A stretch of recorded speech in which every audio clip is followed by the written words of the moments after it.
Hello, everyone, and welcome to the Wrestling Academy podcast, a podcast all about wrestling history with no linear timeline or trackable syllabus.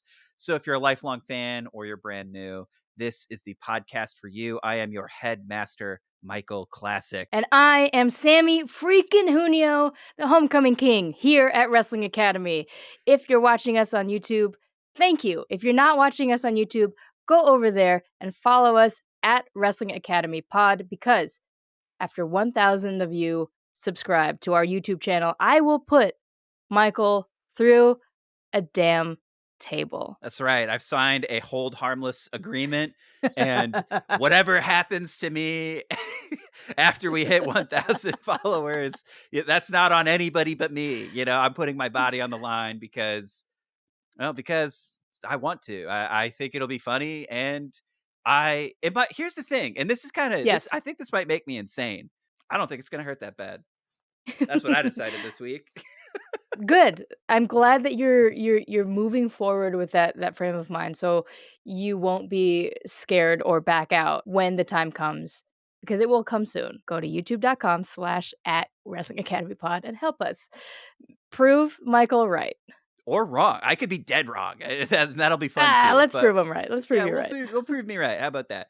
The other thing that we're trying to do, the hunt for Ween Kid, is still ongoing. And for people who don't know, we are searching for a mysterious figure who is in the background of Royal Rumble 2008. Samee and I have been on a nationwide searching for Mhm. any scrap of who this mysterious Ween Kid might be. If you have any information, please visit our website, www.wrestlingacademy.university, and hit up our anonymous Ween Kid tip line. Leave us a voicemail. It can be, we would prefer it to be anonymous. No prank calls, please. 708-669-4512. That is the number for the anonymous Ween Kid tip line. Again, that number is 708-669-4512. Ween Kid is out there, and we're not going to rest until we find them. I've been hunting high and low for Ween, and I just keep coming up empty, Samee. I need help. I need clues. We need to get Ween in our hands ASAP so we can talk to them. Ween is always within arm's reach, and it keeps slipping out of my hands. And That's a slippery Ween, I guess. yeah, I'll be honest. The Ween Kid has proven more slippery than I initially anticipated. Thanks in advance. Thank you. We are taking this seriously. I know it So doesn't seem like we are, seriously. but we are. Ween Kid, we're respectfully coming for you. But Samee, all that stuff, that's in the future. What are we talking about today? Today, Michael, we are tackling Seth Freakin Rollins. We have a special reason why we're covering Seth today. Would you like to get into it a little bit right now? Wrestling Academy audience, I got to be honest with you. We've built our entire philosophy and platform on being positive and celebrating the stuff in wrestling that we like. And honestly, I feel like kind of a huge fraud because I've been carrying this dark secret within me since the very beginning of Wrestling Say Academy, it ain't which is so. there's one wrestler that I really just don't like. Nope. In fact, I kind of hate him, but it wasn't Okay. always this way. That wrestler is Seth Rollins. Back in the day, back when I first got into wrestling, I was a huge Seth Rollins fan, but as the years went on, just a bunch of things happened that really deteriorated my ability to be a fan of his. And it's gotten to the point where we were at WrestleMania 40, which we went to live, and I was just rooting for him to lose violently. Yeah, And we have actual video of me turning to you while Seth was coming out in his mummer's uniform, his mummer's costume, and I pan over to you and you go, "I want this guy to get his ass kicked immediately." and I've said in other episodes, normally when I do that, I'm joking. It's a joke. I don't really mean that. But with Seth Rollins, I really mean it. There's a real darkness and a real anger that it wasn't always there. I didn't always have it. In fact, I used to be a huge Seth Rollins fan. And I guess, Samee, the Hmm. reason why I wanted to do this episode is I really want to see if it's possible for me to repair my relationship with Seth Freakin Rollins. Can I put in the work? Because I don't feel like I've been doing my work as a fan. Can I put in the work that I need to just like get back to something healthy with Seth again. And I came to you, Samee, because I know that, well, I kind of forced you to become a relationship Mhm, counselor this mhm, week. yep, And which is very, very healthy, a very yeah, healthy it choice and just not unhealthy at all. in the healthiest way possible, I forced my best friend to become a relationship counselor in 1 week Mhm, to mhm. see if they could sort of run me through some exercises while we cover a storyline that, I'll be honest with you, might be my swan song. It might be the last time I legitimately was a super huge fan of Seth Rollins. So I'm gonna go into a storyline that he was in that I was a peak Seth Rollins fan, and hopefully along the way we can try to repair my relationship with him and come out the other side. And Samee, all I can promise is that I'm gonna approach this episode with an open heart, and I'll be 100% vulnerable to anything you want me to do. I'm here. I'm here to learn, and I'm here to get better. I'm so happy that you came to me for help here because I have done, I don't know, a buckets full of research on relationship coaching, and we will make several stops and kind of check in with your heart as we go through the storyline of Seth Freakin Rollins versus Triple H spanning from 2016 to 2017. And I kind of want to tap the years here for just a little bit and kind of remind you and maybe everyone else that being a wrestling fan during this time, you've expressed was a little bit difficult because everything was kind of difficult about WWE right now, right? The creative team in place was not the best, and Okay. a lot of times it almost felt like really good matches and storylines happened in spite of the storylines that were ongoing, and it really felt like what we the fans wanted was completely disconnected from what the WWE was willing to offer us. And I feel like there was a lot of open disdain on both sides. So both the WWE creative team and the fans seemed to be actively at war. And while that was going on, there was a boom in the independent scene and Mhm. a lot of hardcore diehard wrestling fans. That's where we got to love wrestling in a way that we felt like we hadn't been able to in a very long time. Our attention was kind of focused elsewhere. From what I can kind of assume is that even in this dark time, Seth Rollins was a wrestler who had storylines and in-ring ability that was kind of like a beacon of light for you in this time. I think so. And I Okay. think we're going to get into his bio in a little bit, but I really think that he is one of those guys who his style on, because before he was in the WWE, he was on the independent scene, and his Mhm. style on the independent scene is honestly the blueprint for what the WWE style will become. Like, he's one of the people who helped evolve the WWE style into what it is right now. Beautiful. So we're talking positively about Seth right now, and this will be the first time that we check in with you.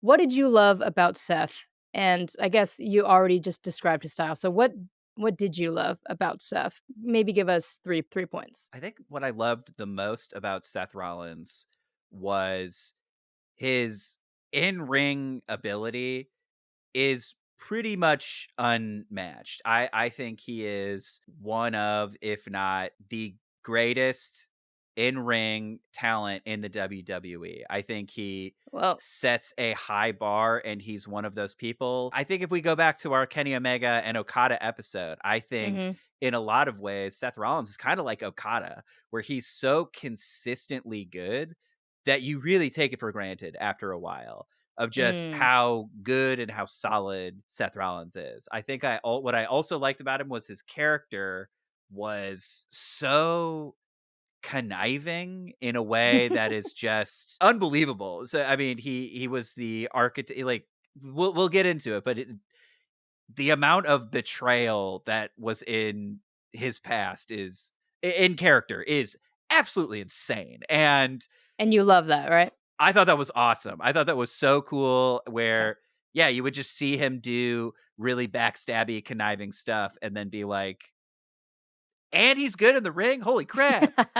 We called Kenny Omega recently bitchy. Would you qualify Seth Rollins as that bitchy attitude that we kind of love a lot? I'm gonna be really vulnerable here, Sammy. I don't like it when Seth Rollins is bitchy. Interesting. What do you think that is? I think that's where it honestly started to sour, is he's kind of the king of clapping back at people on Twitter. Hopefully he doesn't do it. I mean, I've gotten off of social media largely, but it was just every time I was on, he was just whining and complaining. And I think there's a difference between somebody who's bitchy in a fun way and somebody who's just kind of Bitchy? humorless and doesn't have a sense Mm, of humor about themselves. And I feel like with Seth Rollins, he's just a reactionary guy who will get upset.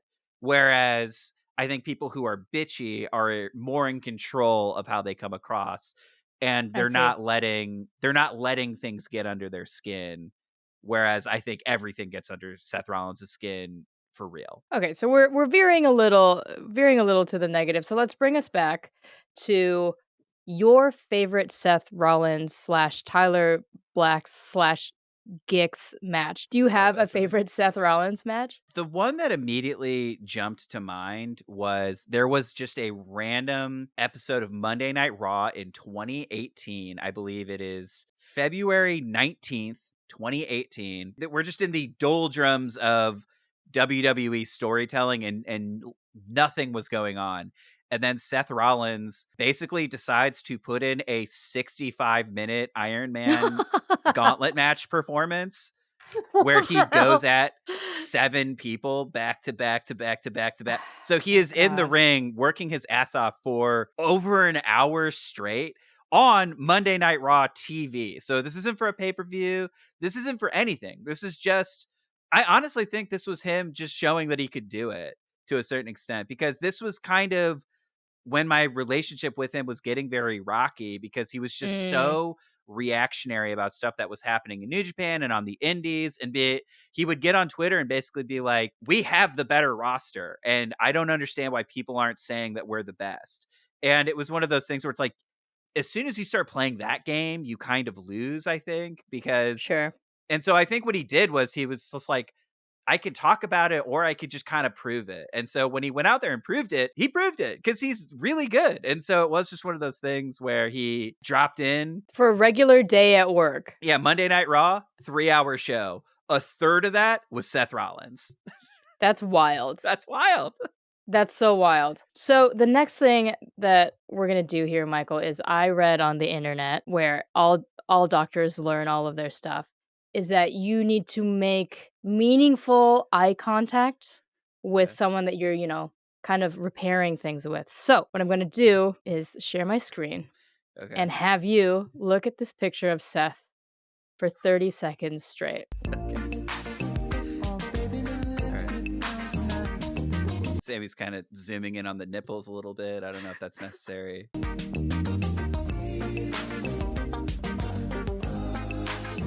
It really does feel like he's looking at me specifically and he's like, Michael, I know we've had our ups and downs as fans and performers, but I'm willing to work it out if you do. So that was really lovely, and Yeah. it seems like you're maybe healed.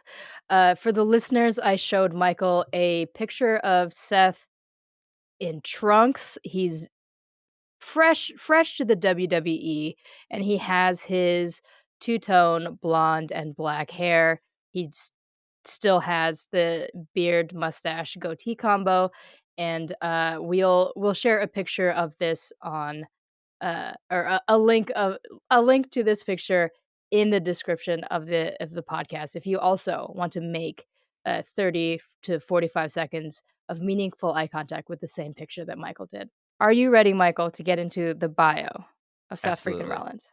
Great. So Seth Freakin Rollins, knee Kobe Lopez, has an illustrious career spanning 2 decades, and it all started with his in-ring debut in 2004 as Gix, spelled Gixx if you wanted to Google, and he debuted as Gix with Scott County Wrestling, an Iowa-based promotion. So thankfully, the weird and not catchy Gix was dropped when Colby started training with Danny Daniels, and they both came up with Tyler Black, which is a combination of the names Tyler Durden and Sirius Black, Tyler Durden being from Fight Club, and Sirius Black coming from Harry Potter. Michael, do you have any thoughts on this name mashup? Yeah, Sammy, I'll be honest with you. Some negative thoughts are creeping up immediately. Same. So for me, here's what bums me out the most. I always thought Tyler Black was a pretty cool name as a wrestler, Yeah, but to hear where it came from, not great. Tyler Durden, don't love it. Yeah, let me mash up my two favorite things: Fight Club and Harry Potter 3. Yikes. Here's what I'll say. I think that we could survey everyone we know right now and be like, a wrestler has the name Tyler Black, but the sources of Tyler and Black themselves come from Fight Club and Harry Potter. And I think that everybody in the year 2024 would be pretty upset by that. I don't think either of those things hold up. However, if we go back to 2004, I think we would all be pretty hype. In fact, I'm about to expose myself in a way that I never really wanted to on the podcast. But in 2004, I'm pretty sure that was the year that I got this tattoo, which does double as a lightning bolt on my forehead if I do this. This is huge. I never knew this. I don't like to talk about it. So, this is what I'm saying is that I feel like in 2004 we would be pretty down with Tyler Durden, Sirius Black, two names being attached to a a pretty good wrestler. Yeah?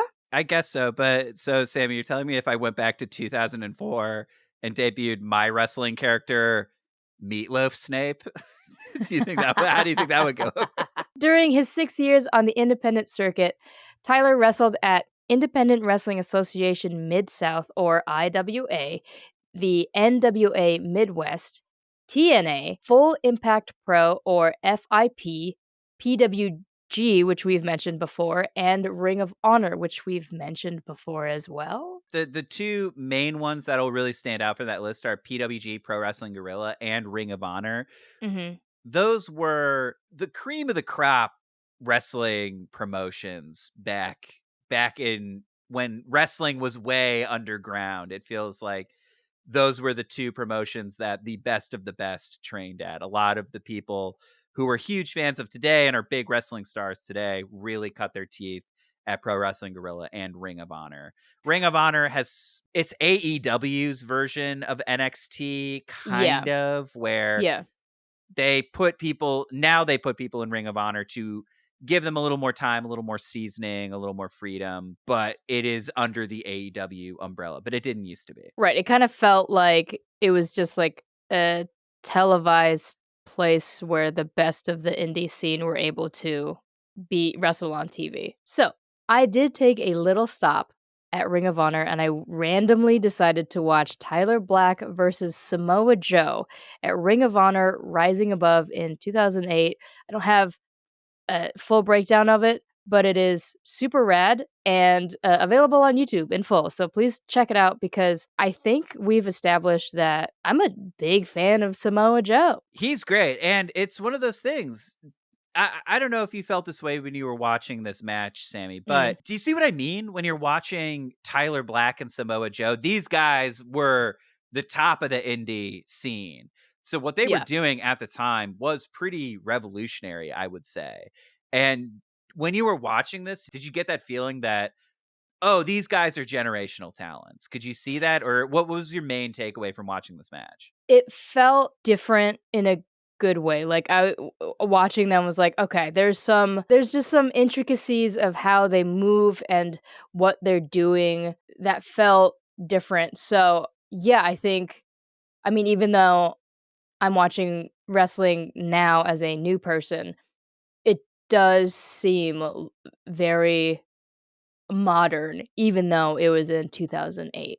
After honing his craft and wrestling through so many promotions, tag teams, and factions, Tyler Black finally signed with Florida Championship Wrestling in 2010, and he finally sheds Tyler Black for Seth Rollins. And when FCW rebranded to NXT, Seth became the first NXT champion in August of 2012. Here's a picture of Seth Rollins after being crowned the inaugural NXT champion. So in this picture, we have Dusty Rhodes, we have Mhm. Tyler Black / Seth Rollins, Mhm. and then we have Triple H, the Now, sort of creative force behind NXT. This is the original NXT title. this is pretty What cool. are our thoughts? What do we think? Do we like it? So, what we have here is it's a gold belt, and it kind of looks like solid gold. It has a big X in the middle of it, and the N and T are kind of off to the sides. Now that I'm seeing that up close, I don't love the N and T being so small, and the placement is a little bit weird. But I think for the inaugural belt of NXT, this looks pretty good. Would you Cool. agree? It's not my favorite. I think the upgraded NXT belt designs are pretty cool. Mhm. And I personally was never a huge fan of a giant gold X as a title belt. So I was happy when they evolved it to what it becomes because I think the updated NXT belts are freaking awesome. So I think what we can point out from this picture, Sammy, is Mm. we have Seth Rollins in the ring with two of his biggest mentors. His mentor, Dusty Rhodes, who we've talked about, legendary wrestler in his own right in the 70s and 80s. And then we have Triple H, who's sort of a modern day mentor. And because he was the main creative force behind NXT, he was really responsible for ushering in this huge wave of talent. I think we've talked about so many wrestlers who have gotten their start in NXT and they all Mhm. owe, in a lot of ways, their careers to Triple H. And so that's what makes this story so interesting because this storyline, Sammy, is Mhm. Seth Rollins going against Versus his mhm. mentor, Triple H. That's crazy. How did we get there? Let me set the scene for you, Sammy. At SummerSlam in 2016, the wrestler Finn Balor is Mhm. fighting Seth Rollins. They're in an absolute war because whoever wins this match will become the inaugural WWE Universal Champion. These guys lay it all on the line, and in the end, Finn Balor wins against Seth Rollins and becomes the inaugural WWE Universal Champion. But there's a problem. Mm. They went so hard during the match that Finn Balor suffers a legitimate injury and is forced to relinquish the title 24 hours after he wins it, meaning the title is now up for grabs. So they have a series of tournaments to decide who will be the second ever Universal Champion and be the one who will hold it. So we go to an episode of Monday Night Raw, August 29th, 2016. And this is where the story starts. We are in a fatal four-way for the vacated Universal Championship title.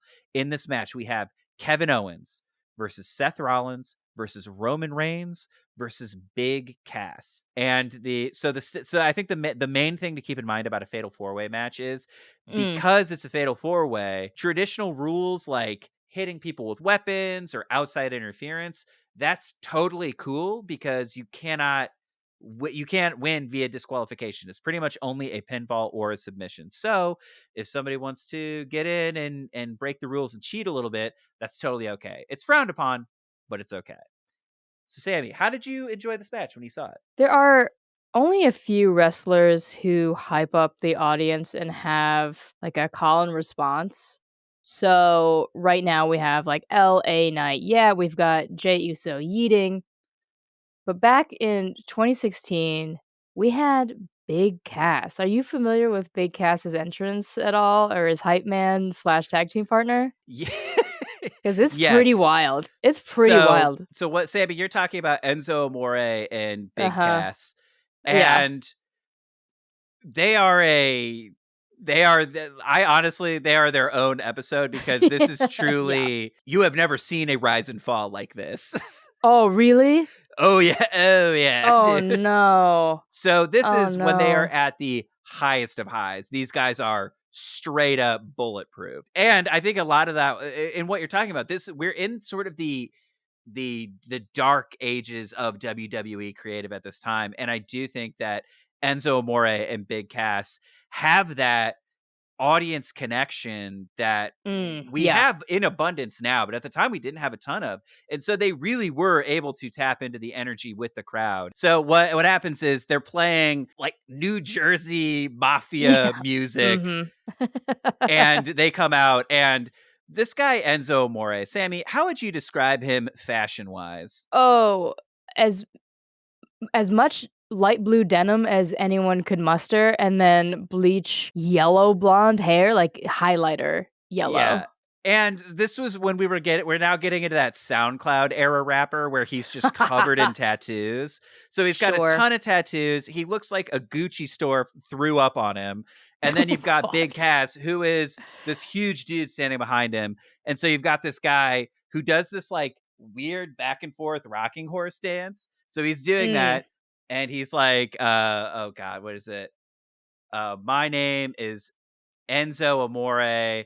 I'm a certified G and a bona fide thug, and you can't Can't teach teach that. that. And this right here, this is Big Cass. He's 7 feet tall, and you And you can't can't teach teach that. that. Oh my god. So you only saw it the one time. Was the you can't teach that? Did you find yourself having that wrestling fan response where you're like, I want to say it, you can't teach that. I want to say it Oh, too.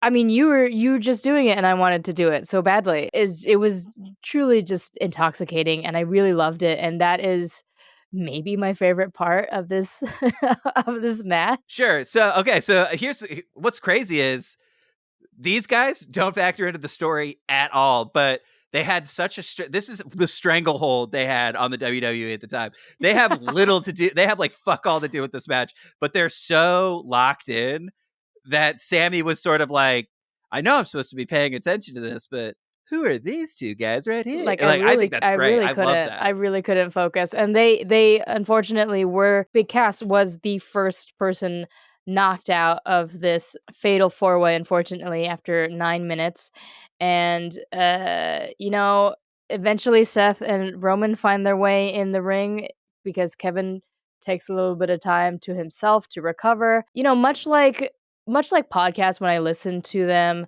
when there's more than 3 people, I get really nervous about who has to interrupt and stuff.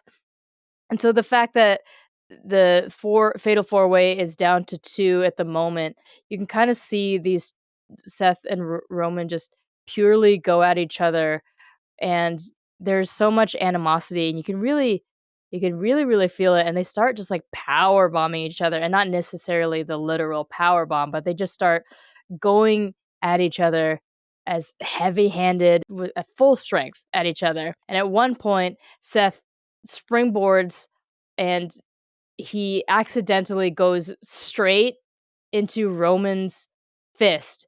And, Roman pins him right after that. And Seth, through the will of 1,000 flames, still manages to kick out, and Roman is so confused that he thought he just murdered Seth, but he kicked out, and he starts babbling to himself. He's just so shocked that Seth kicks out. Well, all 3 men end up outside of the ring, and Roman starts going nuts and starts running from side to side. So Kevin is on one side, Seth is on the other. He he drive-by baseball slides into Seth so hard that Seth comes out of the ring.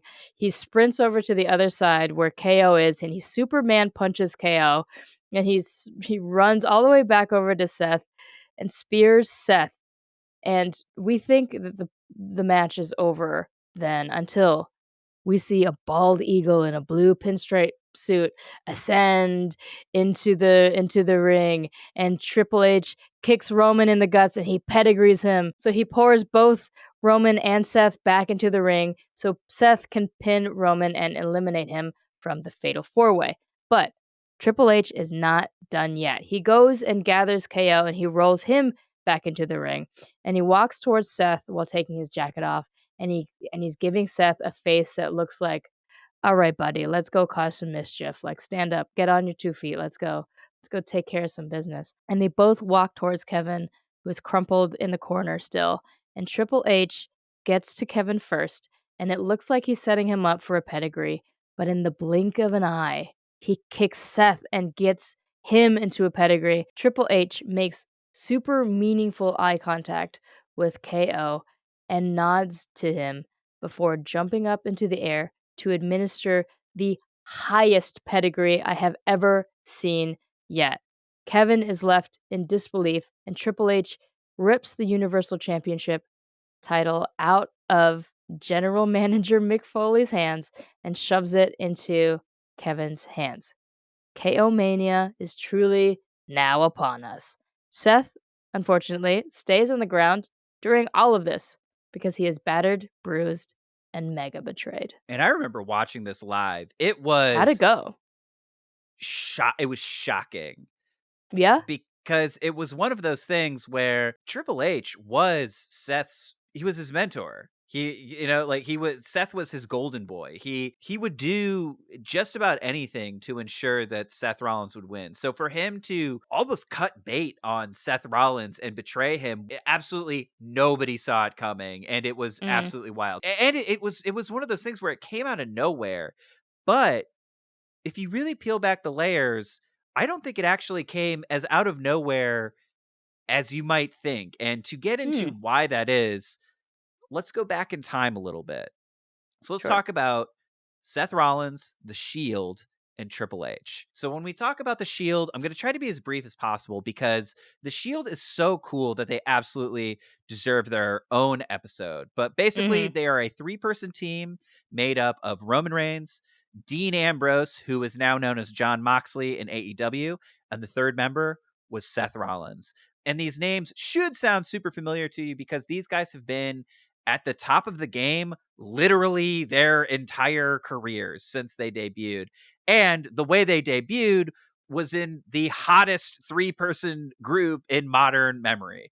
Their mm, character was basically they're the Hounds of Justice. They were these vicious mercenaries who dressed up in black tactical gear. They would hop the barricade and then just beat the brakes off people kind of for real.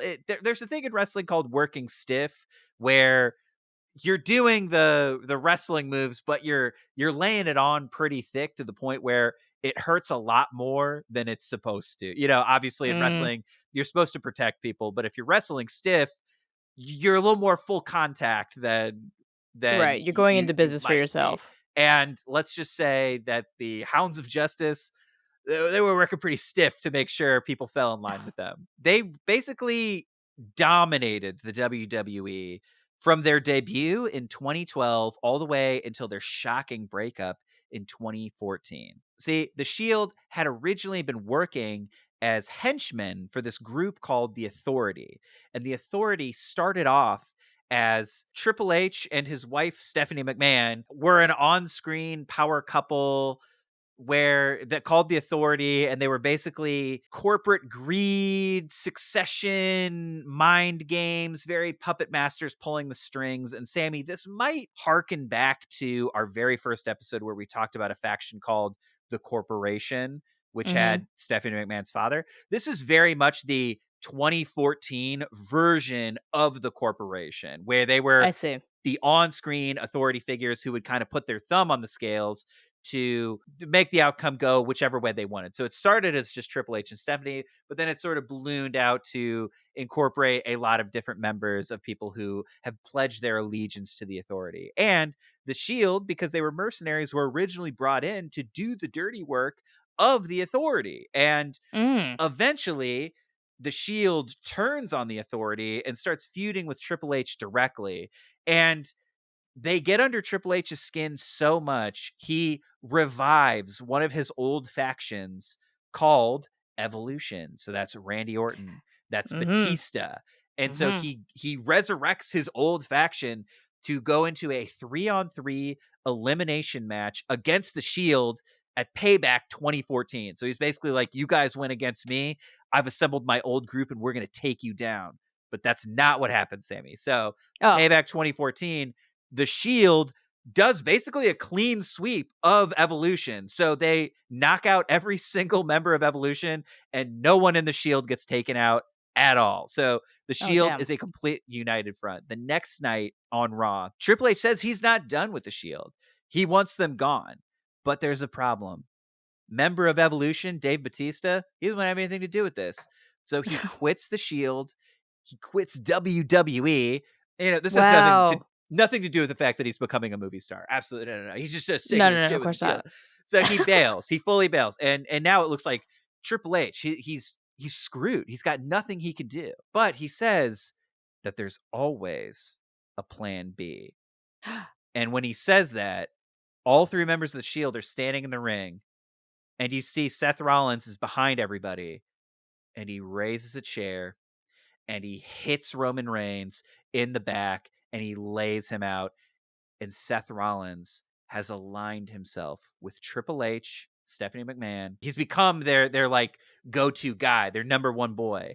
And working under the authority, he's able to win Money in the Bank. And then he has one of the most shocking Money in the Bank cash-ins in WWE history, where at WrestleMania 31, he cashes in his contract in the main event against his old Shield buddy, Roman Reigns, and wins the title for himself. I think this was the actual first time a Money in the Bank contract was cashed in at WrestleMania. Yeah, and this is dubbed the heist of the century. People went Oof. crazy. It was truly, it's one of those things, like, as a wrestling fan, you're just like, like, it truly, it gets you, it gets the blood flowing. It is just so cool. It's so fun. And then I just want to flash this picture on the screen.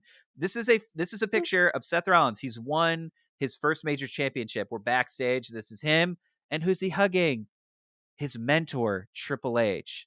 So Oh, suffice it to say, things are going really well for Seth Rollins, right? Like, he betrayed his group, he sold his soul, but it seems like it fully worked out because he's gotten everything he wanted and then some. And because he's aligned with the on-screen authority figures of the WWE, the fuck is nothing anybody can going to touch do him. about it? Nobody can do anything. I'm continuing to look at this picture of Seth and Triple H, and we've kind of seen a few videos and photos of Triple H giving out hugs. I think I want a hug from Triple H. I think this is I mean, aside from me cooing at how long his hair is every time he comes up, I think o- outside of that, I think he looks like he gives good hugs. It feels like he would be very present when he's giving the hug, which I think is the key ingredient to giving a Mhm. good hug, is when somebody's just like, I'm here and I'm hugging you. And you're just like, oh. And it really feels like he's a Thanks, very buddy. present and attentive hugger when he gives the hugs. So things are going great for Seth Rollins until November 4th, 2015, in a random non-televised, they're called house shows for the WWE. So basically, Mhm. they've got Monday Night Raw and then they've got SmackDown, but they also run live events that aren't televised. And that's kind of how they work out storylines. That's kind of how they get a sense of what matches are good or might have some interesting stuff to them. And they're a lot looser and a lot more fun. It's honestly a lot more like an indie show where you get to see some of Mhm. your favorite wrestlers from TV just kind of cut loose and have a little bit more fun than you get to see when they're on TV. So he's at a house show and he's wrestling a former member of the Authority, Corporate Kane. And during this match, Seth Rollins suffers a legitimate leg injury and he tears his ACL and his MCL. And the injury puts him out of action for 9 months. So Seth is forced to vacate his title. And who should pick up the empty vacated title but his old Shield buddy, Roman Reigns? Of Seth course. Rollins makes his shocking return May 22nd, 2016 at Extreme Rules. After Roman Reigns has retained his title, Seth makes a shocking debut and he beats up his old buddy. And they get into a beef where they go all the way to Money in the Bank, where Seth Rollins beats Roman Reigns. He picks up his title that he was forced to vacate. And then his old Shield buddy, Dean Ambrose, Great. cashes in his Money in the Bank that night and takes the title from Seth Rollins after he literally just won it after coming back from injury. Ugh. So it really seems like a lot of Seth Rollins' villainous past mistakes are catching up with him in this moment. So after this happens, Dean Ambrose, he is now the top champion in all of WWE. And then a thing we've talked about in the past is around this time in 2016, they do what's called the brand split, where they want to make Monday Night Raw SmackDown Live, their own separate entities with their own separate rosters, their own separate championships. So Dean Ambrose is the number one pick because he's the top champion, and he gets drafted to SmackDown, meaning Monday Night Raw is now without a champion. So they need to create their own top championship. They come up with a new title belt, and it is called the WWE Universal title. And so they decide that the inaugural WWE Universal title will be decided at SummerSlam. And the match will be between the Authority's Golden Boy, Seth Rollins, and relative NXT newcomer, Finn Balor. And if we remember, this story starts with Seth Rollins losing that belt at SummerSlam. During the SummerSlam match with Finn Balor, he basically dislocates Finn Balor's shoulder about 4 minutes, like literally, about 4 minutes into the match. And what is even more fucked up is that they continue wrestling for about 15 minutes after. So Finn Balor is muscling through his shoulder not being attached to his body. Yeah, it's wild. So Samee, you watched this SummerSlam match. What grabbed you about it?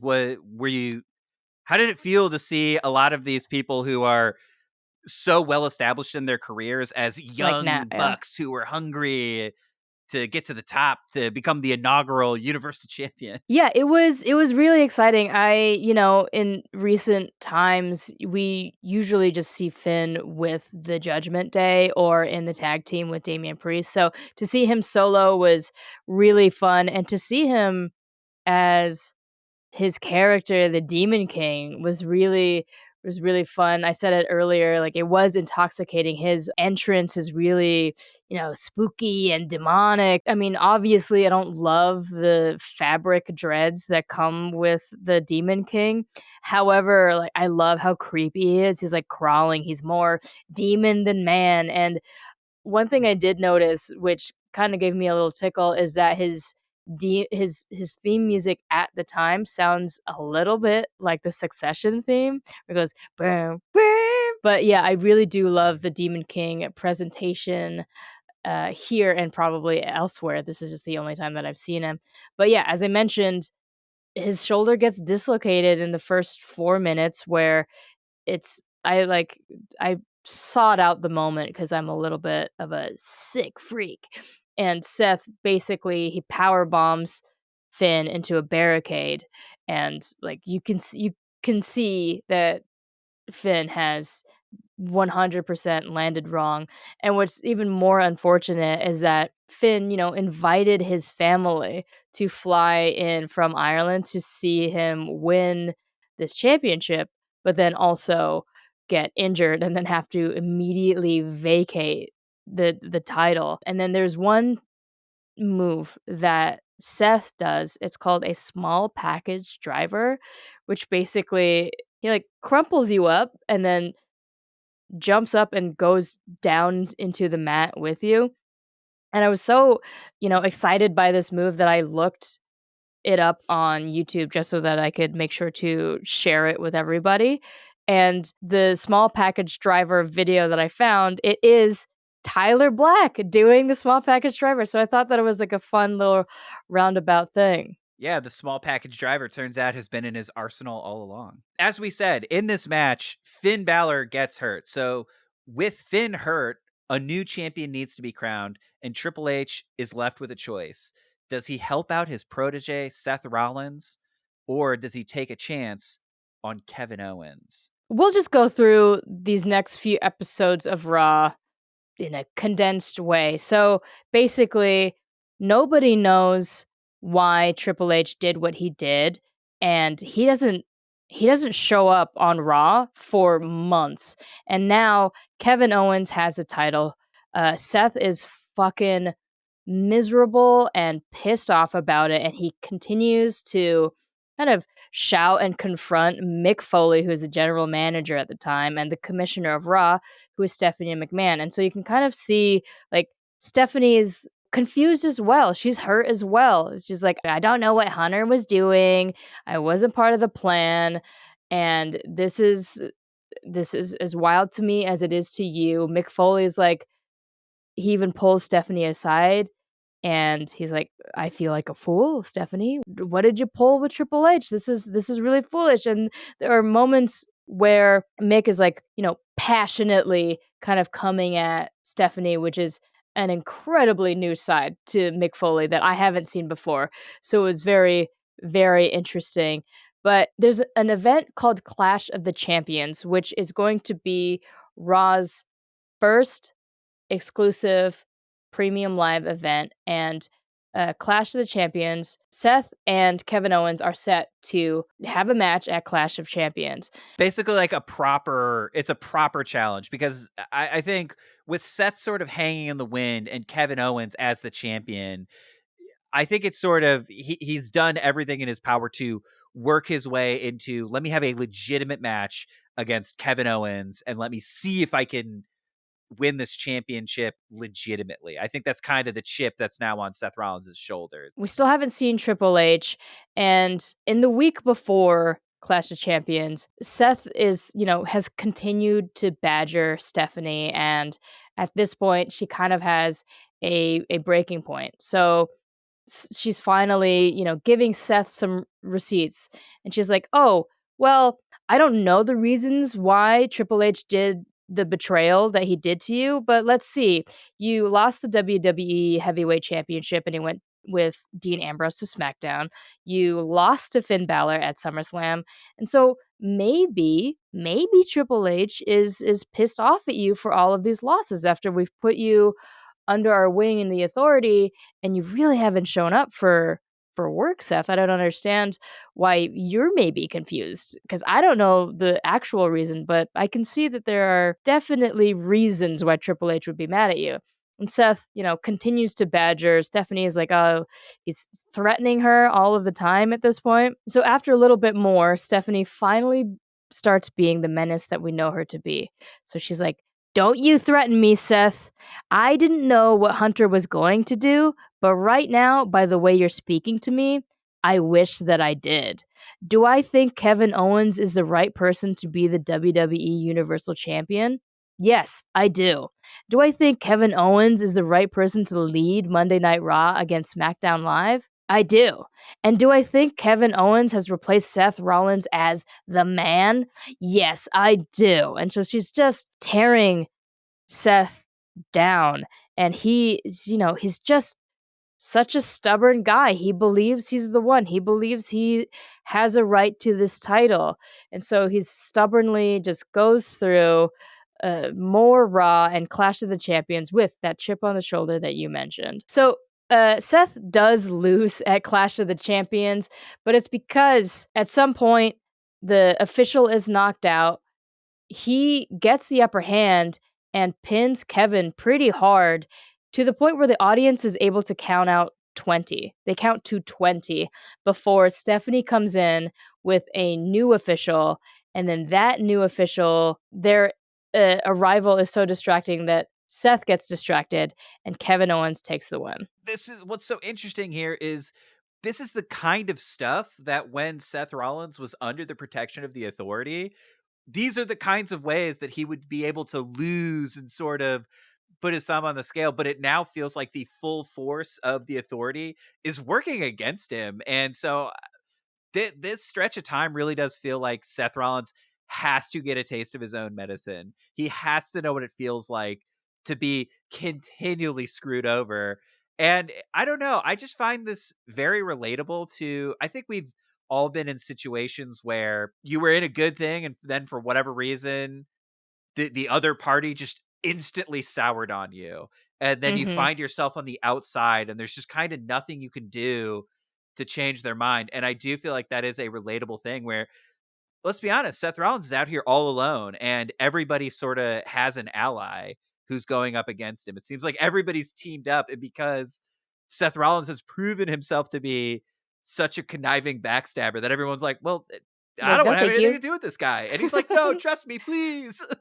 No, be by yourself, dude. You're the best. Be the best by yourself. So I guess I just wanted to ask you that, Samee, knowing Mm. everything you know, just based on what we've been talking about so far, were you rooting for Seth Rollins at this point in the story? Or were you a little bit like, well, you were kind of screwing everybody else over, dude? Well, I didn't actively watch him betray the Shield, so didn't have that heartbreak there. What I saw was Stephanie and Triple H bully Seth. So in this time and in the way that I consumed all of this, I was rooting for Seth. Yeah, is he annoying? A little bit, but there's nothing you can do really about that. And that's so interesting that you brought that up because Samee, this Mm. storyline is right around the time that I had just gotten back into wrestling. So I too did not have the full context. I had not gone back to watch the video of Seth Rollins betraying the Shield, of all of that stuff, of all the mind games, of all the ways he screwed Roman Reigns over So over you the were years. you were stoked on Seth at this point.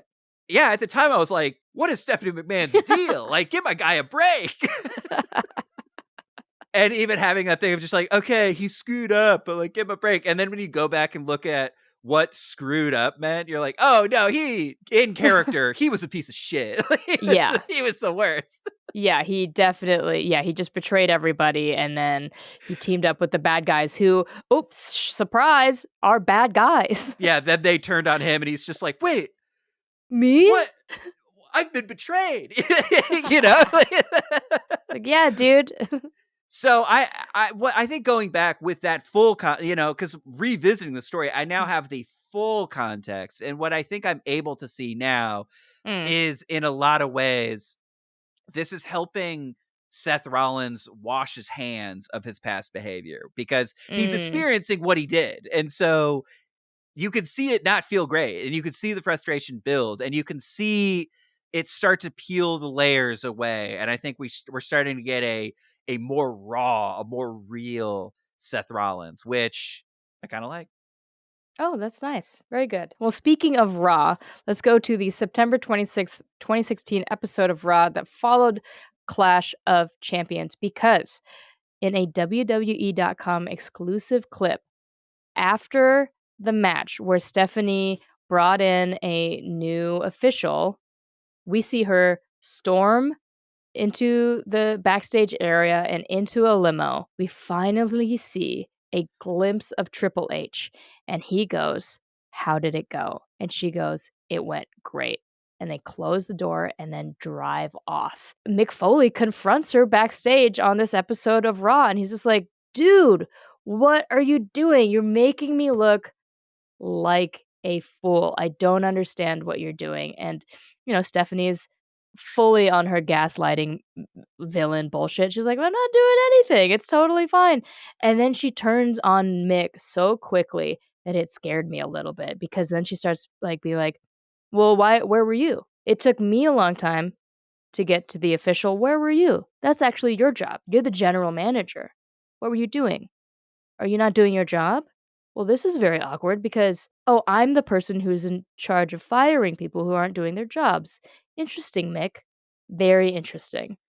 And I was like, oh my God, that's spooky. At this stretch of time, Stephanie McMahon was pretty notorious for fully eviscerating guys on the Yeah. microphone. And Yeah. there was kind of no recourse for anybody. So it would always be this thing where Stephanie McMahon would just fully decapitate somebody on the microphone, but there was never any way it could like turn into a match or get resolved in any way. And so in wrestling, it's called burying somebody, where you basically Mm, just completely drop their spot and don't give them any way to claw their way back out of it. And so I think a lot of people legitimately really resented Stephanie McMahon because she would do this to sure. people constantly and just make people look foolish and make people look stupid. And there was truly no way to get back at her or to have her suffer any kind of comeuppance in any way. And so yeah, she was a pretty reviled she was a pretty reviled villain at this stretch of time. Ugh.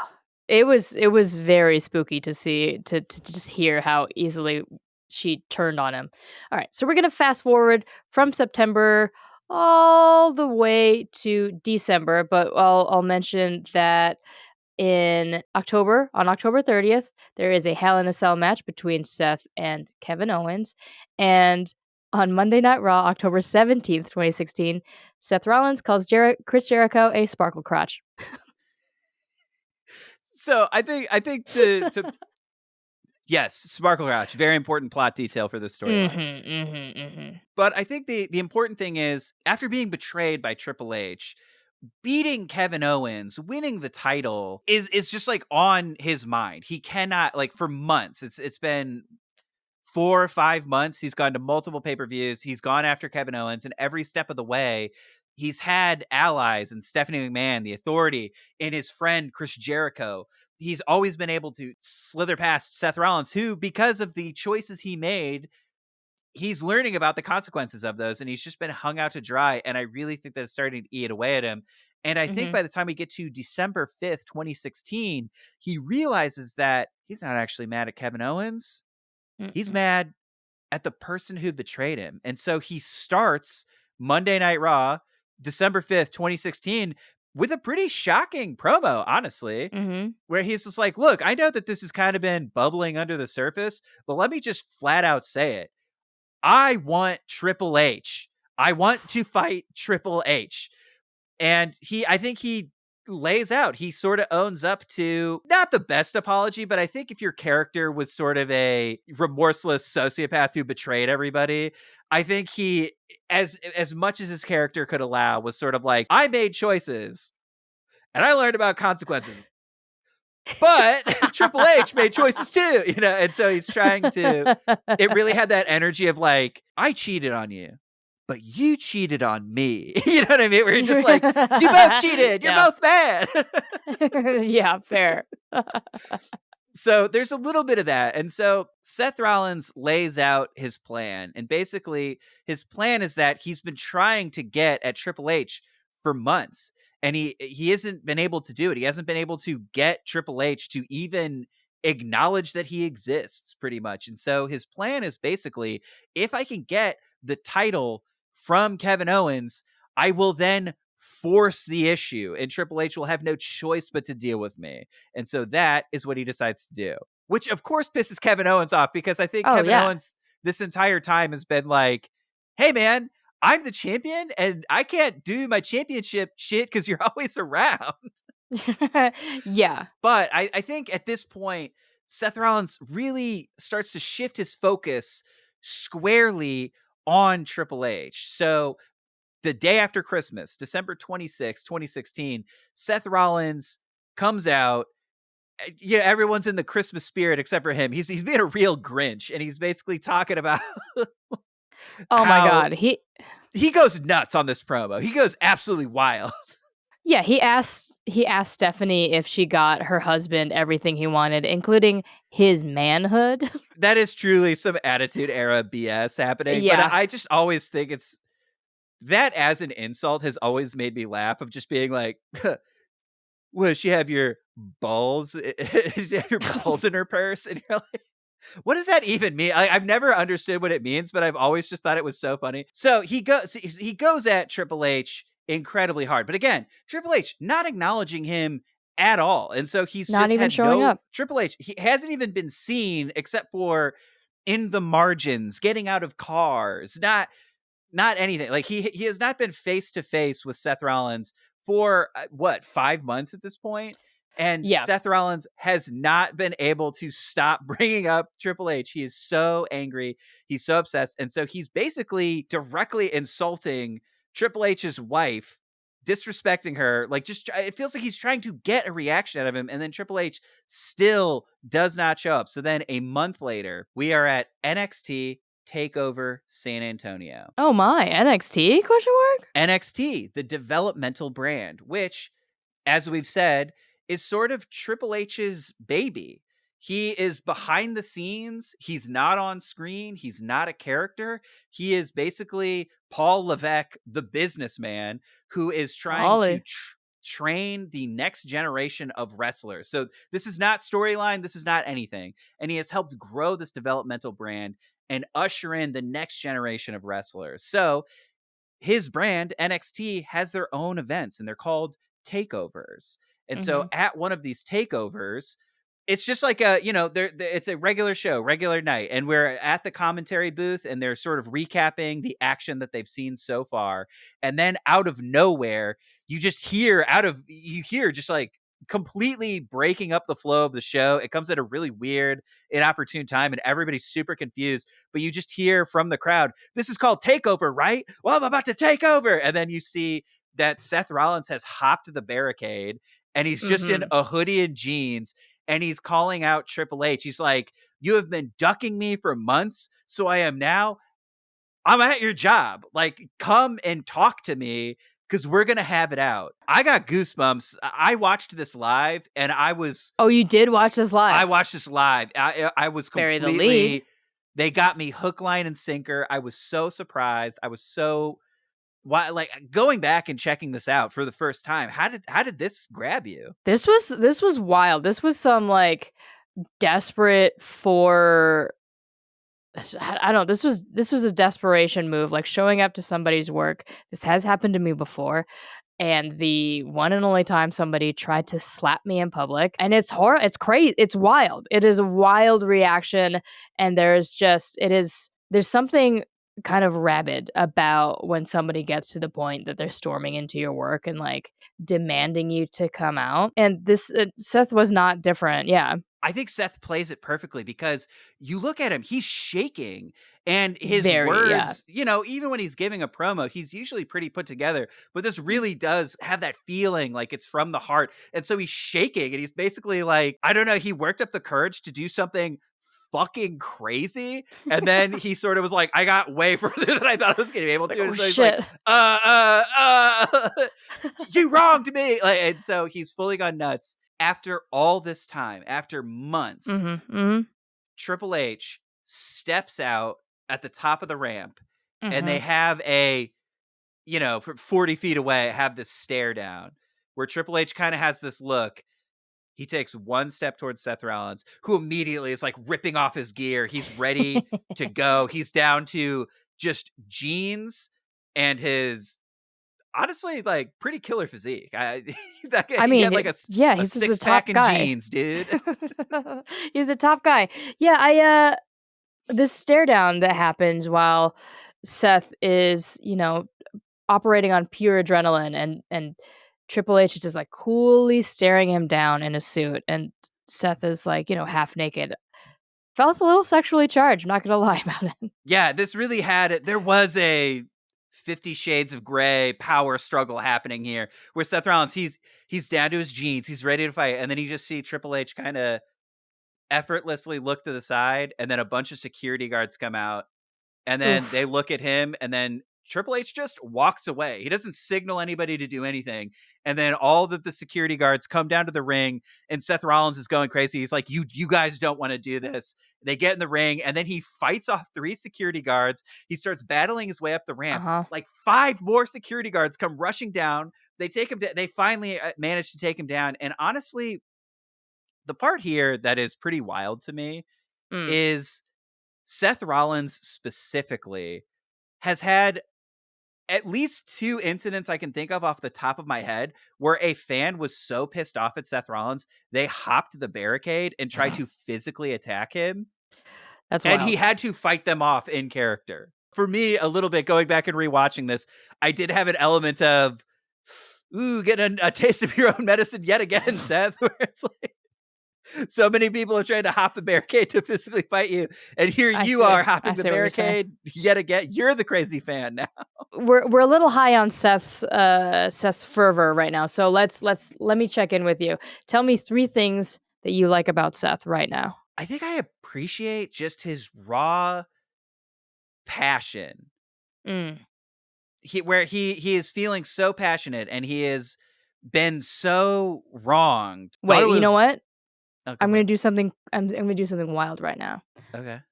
I'm gonna put Seth on the screen so you can deliver the next 2 things to his face. What do you like? Yeah, what were you about to say to this man right here?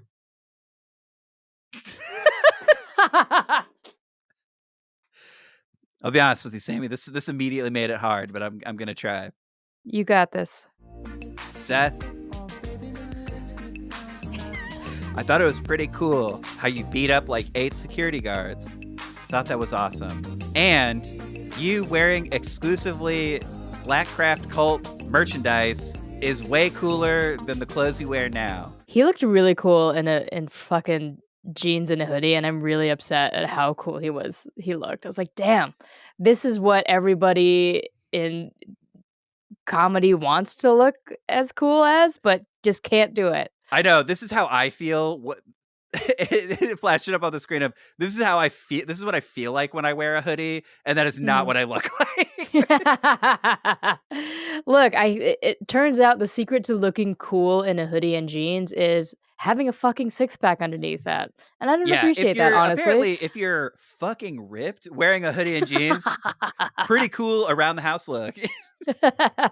So now let's roll into Monday Night Raw, January 30th, 2017. And I want to acknowledge right now that the storyline between Seth and Triple H is also a storyline between Seth and Stephanie. I mentioned earlier that they've been at each other's throats because Triple H isn't fucking showing up. But by now, Seth has stopped stammering because he does have a little bit of a problem in the beginning of the storyline. He's like kind of finding his words or whatever, but by now he's totally cool and not making too many mistakes. And he has started to insult her ability to satisfy Triple H. So he's 100% in full form. So too bad that Stephanie herself is a monstrous menace on her own. So she does a pretty solid job of tearing Seth down whenever he seems like he's, building himself back up. So she does say that Triple H isn't around and she demands an apology from Seth. And Seth says, well, I'm sorry for exposing your husband for being a gutless snake. And he pulls a line that makes the crowd do a classic sitcom. Ooh. Ooh. And I didn't write it down because you really just have to be there. You really just have to watch it because honestly, what Seth is saying to her in that moment doesn't make a lot of sense, but it kind of has that vibe of, I've seen you looking at me, but he's also alluding to the fact that he thinks that she knows he's a threat, but it's also sexually charged. I don't know. Just go watch it yourself. So Seth starts threatening Stephanie's entire family, including her children, because this quote won't end until I get my hands on Triple H and I slay the king. And at that moment, Stephanie has heard enough and she goes, well, guess what? I lied. And someone in the audience screams, yeah. And I do want to play this audio for you because it is so funny. Hold on a second. Here it is. You know what, Seth?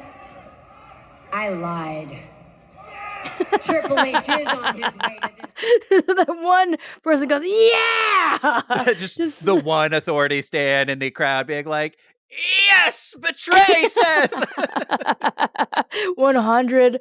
What it So honestly feels like is if I traveled back in time, like me now with all of my with all of my Seth Rollins baggage, and she's like, I'm about to screw you over, Seth Rollins. It's just me and the crowd being like, woo, yes. pretty good, pretty good.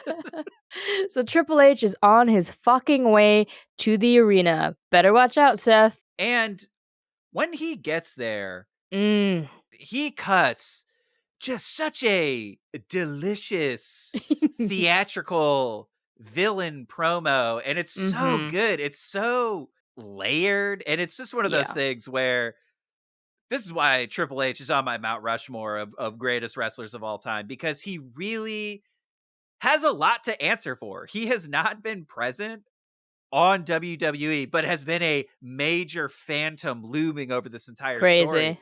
And so when he walks in, the weight of expectation to explain his actions and motivations, we've basically been a mystery for 5 months. Everything that's been going on, we have clues, but we don't know. And he basically just comes out all black suit, and he gets this amazing villain monologue where he talks about the man he used to be. He used to be the cerebral assassin. He used to hurt people. He used to end careers. He used to enjoy it. But that's not the guy he is anymore. That's not who he's trying to Mm-mm. be. He's trying to be the guy who created NXT, the guy who ushers Mhm. in the next generation of talent. He's trying to be a creator, not a destroyer.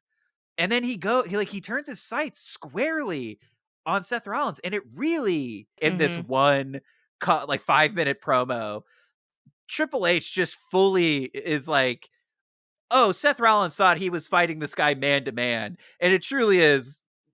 It makes it feel like he's talking about a petulant child, where he's just Yeah. basically like, he's been crying about how, oh, it's all so unfair, and just, like, he hasn't gotten the opportunity to waste every single thing I've handed him on a silver Oof. platter. And it just starts Ugh. going, it feels Shakespearean almost, where Yeah, totally. he's like a mad king, and he's talking about how, like, every single thing that he did, he gave Seth everything, and Seth wasted every single opportunity. What? Because he got hurt? I've been hurt. Like, truly, like, he lays out, Triple H is a veteran.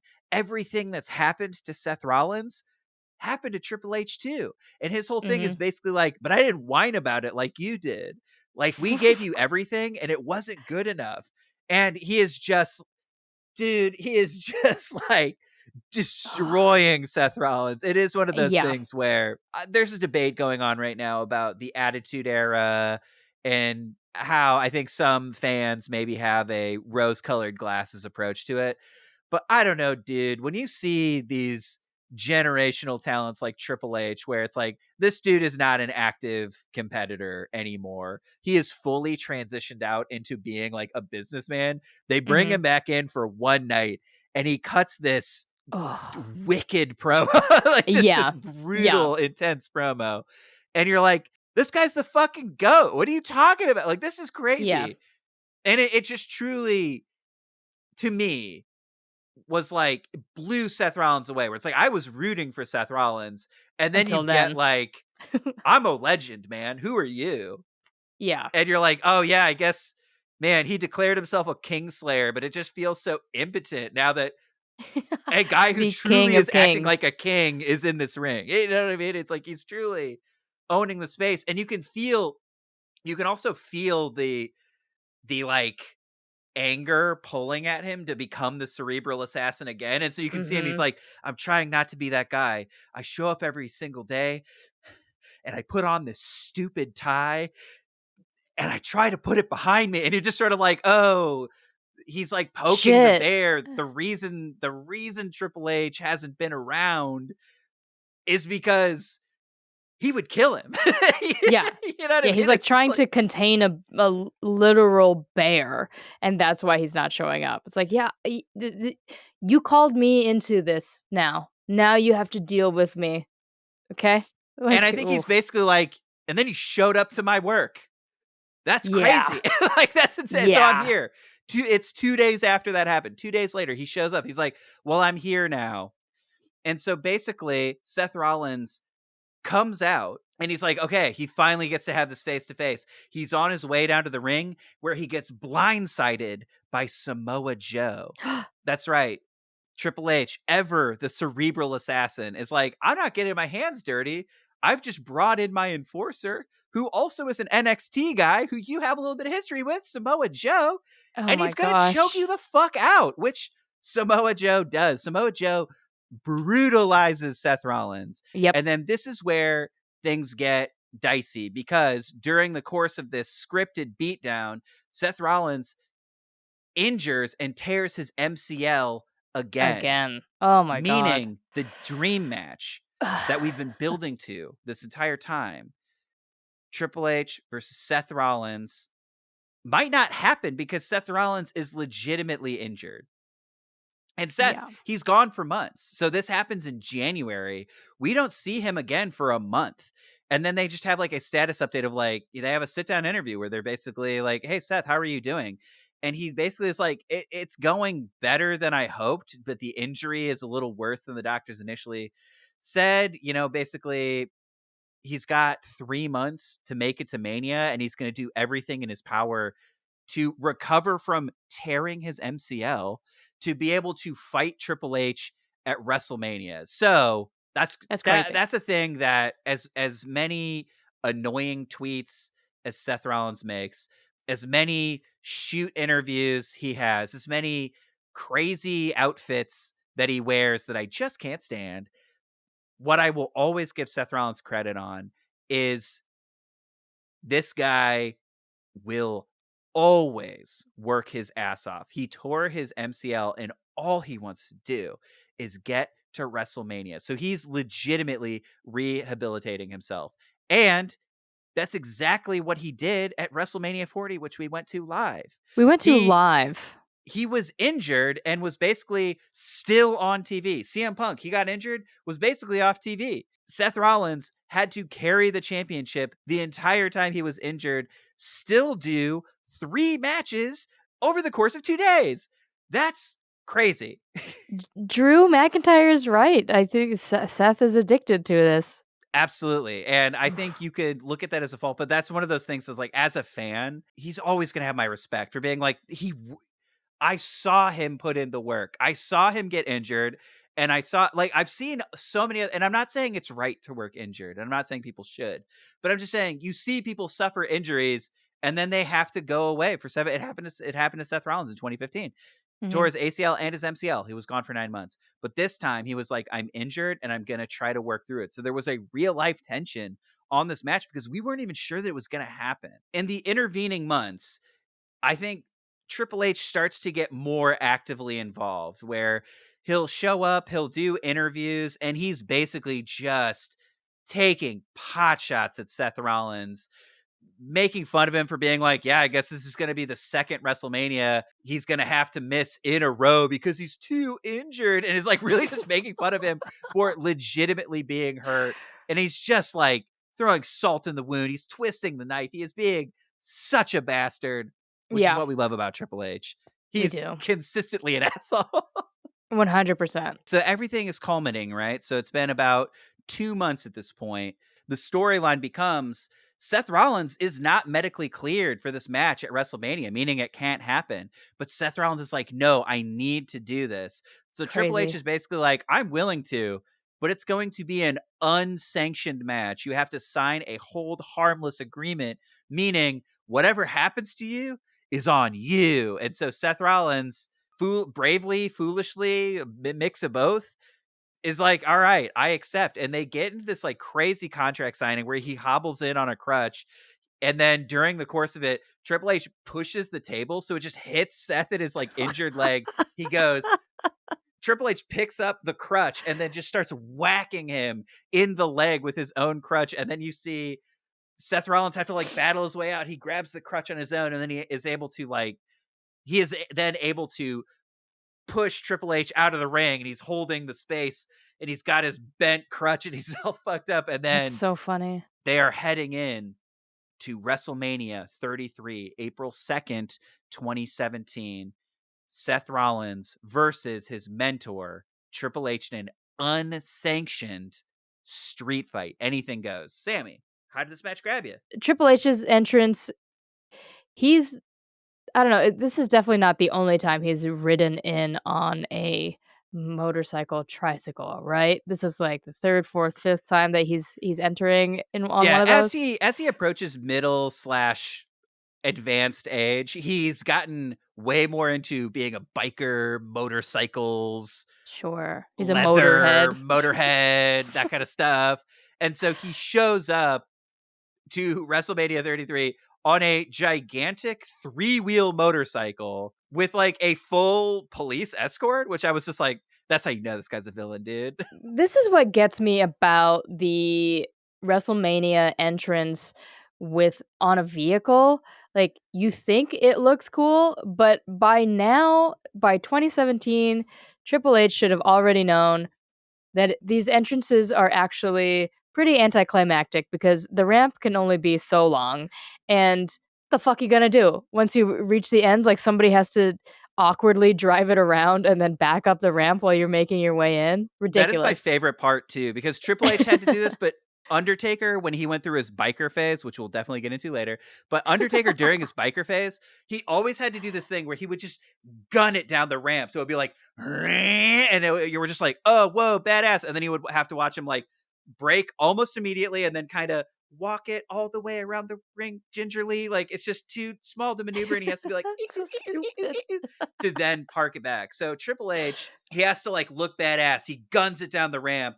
He gingerly navigates it all the way around, but has to look so stoic and badass the entire time. And then he does a full circle around the ring, parks it back up at the ramp, and he is just on the ramp revving the shit out of this engine. He's going crazy. And you look at everybody on the ramp and they're covering their ears. It's so noisy. It's so loud.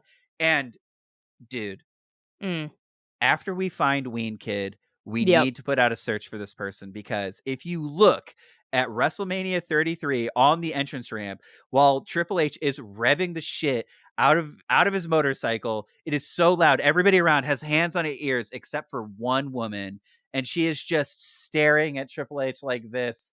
No headphones, no nothing, and he's just revving his engine, and she's like, for 30 seconds of him just being like,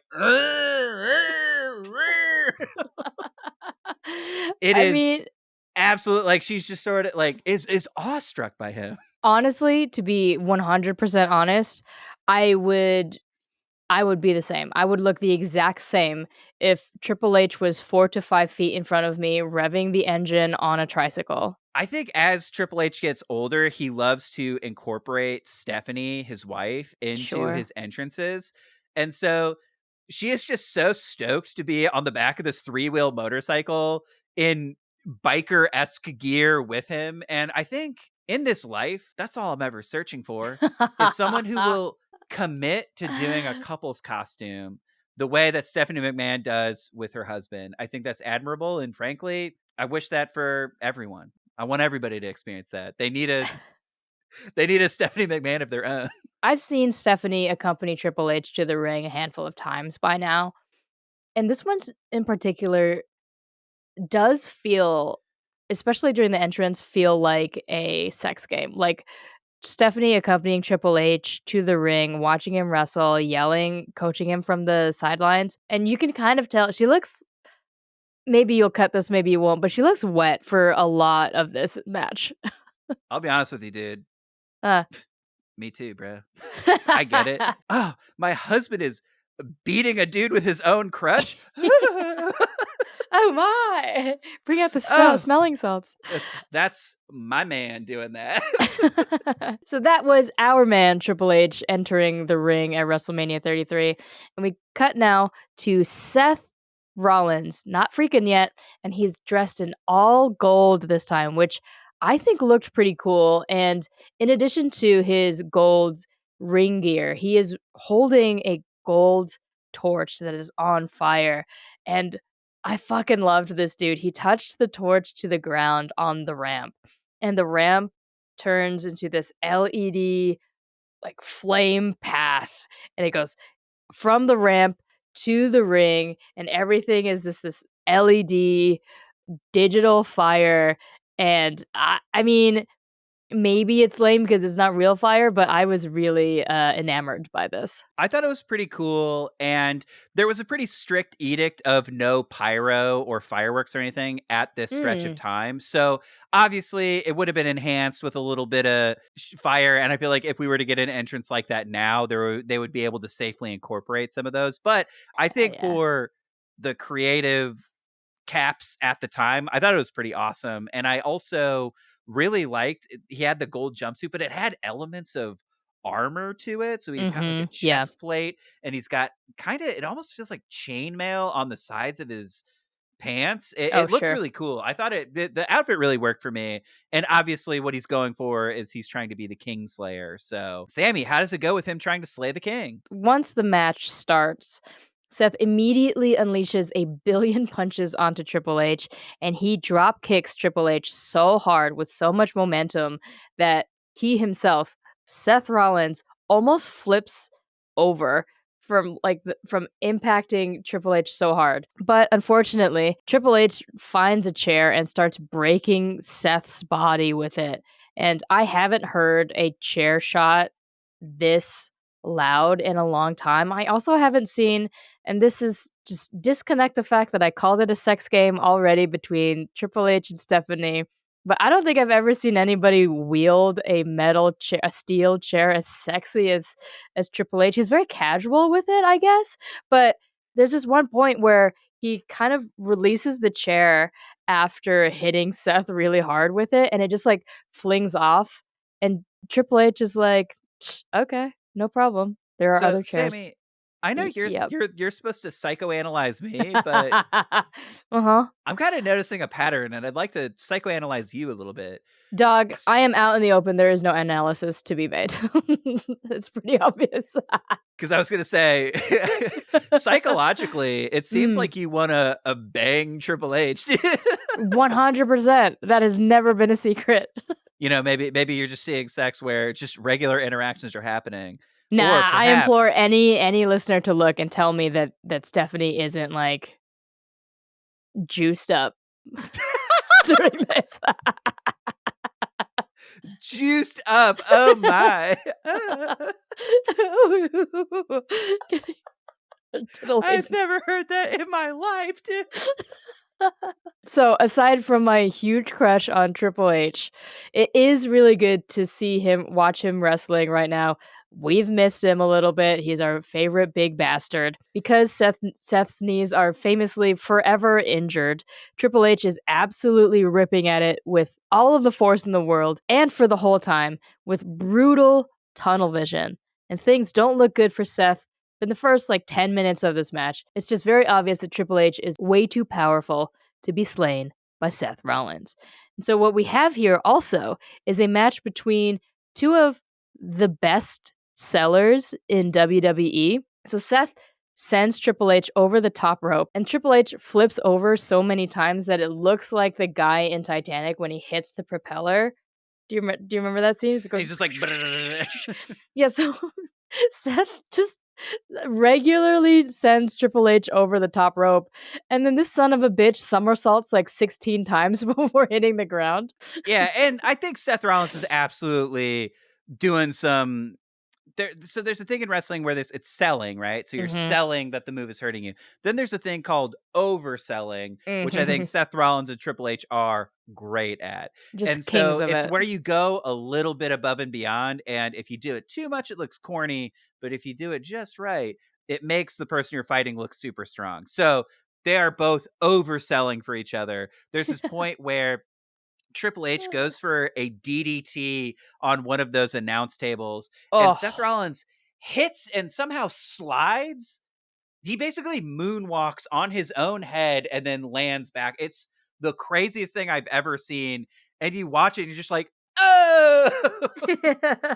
It is so cool. It is such a pleasure to watch these two wrestle for sure. Yeah, and they're just lobbing haymakers at each other. And so I think what we're seeing is they've got a pretty interesting clash of styles where Mhm. Triple H, he's that old school, hit you with those big power moves, target a limb, whereas Seth Rollins is a little bit more light on his feet, a little bit more acrobatic. And Mhm. so it really has this David and Goliath quality. I know they're not that much taller than each other, but I think just the way Triple H is built and the way he carries himself, he seems huge. And then Seth is wrestling basically like an underdog the entire, he's fighting for his life the entire time. Mhm. And he's going into it with the story of his leg is hurt and Triple H is specifically targeting his leg. Oh my god. Yeah, he is trying his best to break Seth's leg clean off, and at one point the announcers do victim blame Seth by saying, "Oh, well, he did sign a hold harmless agreement, so it's it's really kind of his fault that we're here seeing this brutality." So at one point, Triple H and Seth are outside of the ring. Triple H has Seth in a submission hold, and I've never seen this before, but Seth just grabs a steel chair and throws a chair to try and get Triple H to release the submission hold. And unfortunately, in this scramble of trying to get Triple H to let go of him, a sledgehammer somehow appears, which is unfortunately Triple H's favorite weapon. We have seen him end many a person with a straight up sledgehammer. That is scary as fuck. So now Triple H has the sledgehammer, but thankfully, somehow, Seth musters the energy to kick Triple H's head, and he gets the sledgehammer. Now we're just bracing ourselves to see this fucking murder, but Stephanie reaches in to the ring and pulls out the sledgehammer, saving us all from being murder accomplices. Seth digs deep and pulls a phoenix splash onto Triple H and gets a near fall. And after this, they start trading and countering each other's pedigrees until Stephanie gets in the way because she's trying to interfere and hold Seth's arms across the ropes. And Triple H ends up falling into the ropes, sending Stephanie off the ropes and through a table. This is one of those rare moments where Stephanie McMahon is able to get a little bit of comeuppance, right? It would be fucked up if somebody got so mad they put her through a table, but they've contrived a way to where she's accidentally interfering and then gets bumped and then of her own meddling falls through a table of her own, you know what I mean? She basically set it up to then punish herself. So it was there's an extra little bonus of just like, yes, finally somebody was able to get one over on the boss. Thank God. When Stephanie goes through the table, he just starts He's like shook. Triple H starts convulsing. And he's got Sex this game like, is over. like I'm gonna murder it. You know, like he's getting revved up. He's so mad, and then you can see Seth rising to his feet, and then Triple H turns around and he gets kicked in the gut. He leans over, and Seth pedigrees the King of Kings for the win after 26-ish minutes. And that's right. What we talked about, one of the most insulting things you can do is beat somebody with their own move. And so Seth Rollins not only beat Triple H with his own finishing move, the pedigree, he's beating him with the move that he started doing because he was Triple H's protege. So it's like, you taught me how to defeat you with your own move.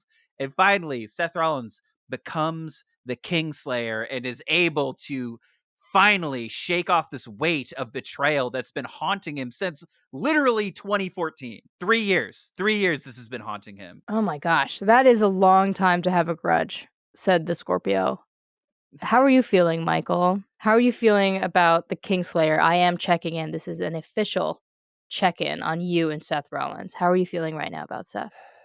If we were in couples counseling right now, what we've ostensively done is relived when I was at my most solid and all the stuff that I loved about Seth, all the stuff that I thought was so fun. So right now, I'm riding this wave of euphoria of being like, this is the Seth Rollins I want. This is Seth Rollins that I need. But I also am pretty realistic, and I just like he's hurt me so many times, Samee. Like, how do I not live in that betrayal, knowing that this guy built his career off of betraying people? How do I know if I let him in and give him another chance, he won't betray me again? That's kind of the question of entering any type of relationship with anybody. It's kind of just a trust thing. Do you trust Seth Rollins? Here's what I'll say. I don't know if I trust Seth Rollins. Okay. I don't know if I can ever root for him the way I rooted for him in 2016, 2017 ever again, but I'm willing to try. How'd I do? Am I healed? And you're a I don't know. professional relationship counselor. You've had 1 week of training.